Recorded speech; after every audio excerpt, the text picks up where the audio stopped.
Snake in Smash Ultimate isn't necessarily one of the best characters right now, but at times, he could definitely feel like one of the hardest to fight. Having been a Brawl player, I feel like I've had a lot more time in this matchup than most could. Still, I've played against my fair share of Ultimate Snakes, so this anti-snake guide is up to date. In this video, I'll go over tips to play around his grenades, C4, down throw, and all about his biggest weaknesses when it comes to his recovery, so be sure to stick around until the end. When it comes to dealing with Snake's grenades, a lot of people have issues getting in on him without getting caught in an explosion. When you try to hit Snake while he's holding a grenade, it's important that you space yourself properly so you hit him without hitting and exploding the grenade. This can be done by hitting the upper half of Snake's body or even the very lower half, without aiming the center where he'd be holding his grenade and you could accidentally blow it up on yourself. This is very important when Snake is landing with a grenade so you don't explode the grenade.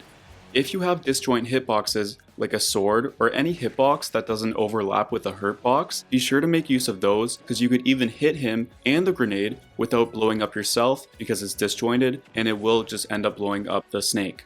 While Snake is taking out grenades and managing them, he's very susceptible to being rushed down. So mix in a heavy rushdown, but also play with his grenades and throw them back to him. That will usually catch them off guard. If you have projectiles, you could force him to approach by using your projectiles and throwing back grenades. If you do choose to rush in, remember to avoid exploding the grenades by using moves like Donkey Kong's down B, Bowser's side B, or just anyone's grab or spaced aerial. Snake's C4 isn't too hard to play around. In this game, it flashes red for the first few seconds, and then it practically goes invisible.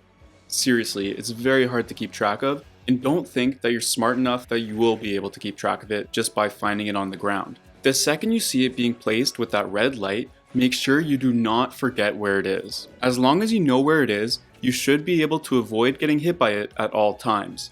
Remember that over time it might explode randomly, so do not walk over it. A trick I always use is to play dumb and make them think I don't know it's there and bait them to explode it, then I rush and punish them for it.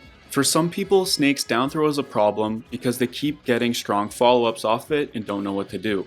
Eventually, an up tilt is guaranteed, but before that, it's like a tech chase situation and they really shouldn't be reading much on you at all, if ever. What works so well for me, and what I recommend you do, is to react like a noob would. A smart player will think that the safest option is to roll away from Snake because the Snake player would have to commit the most for that. But that's exactly what the Snake player wants you to think. So I asked myself, what would my friend's little brother do? And of course, he'd be mashing A. So I'd probably get up attack. The point is, in your tech chase situation, do the option that isn't necessarily the smartest, but the one that is least predictable. And that means going back and forth between doing a noob option and a smart option.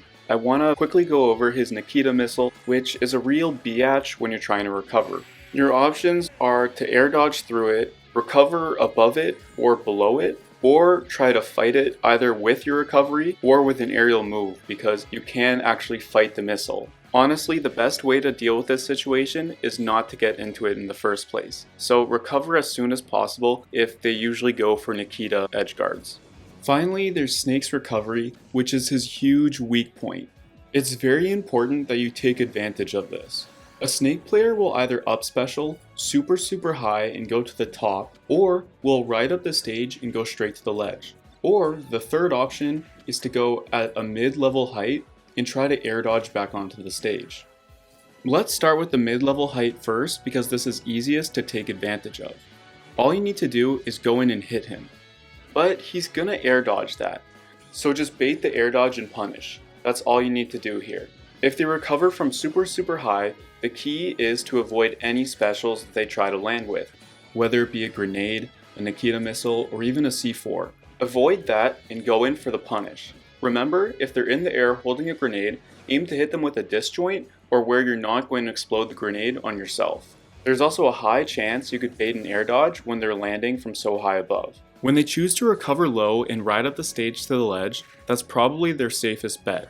What makes this so safe is that once they start to up B, they could air dodge upward out of it and grab the ledge from a very far distance and they're invincible for a lot of the time. To beat this, you need to get down there to hit him before he can get to that deceivingly large range where he could air dodge to the ledge.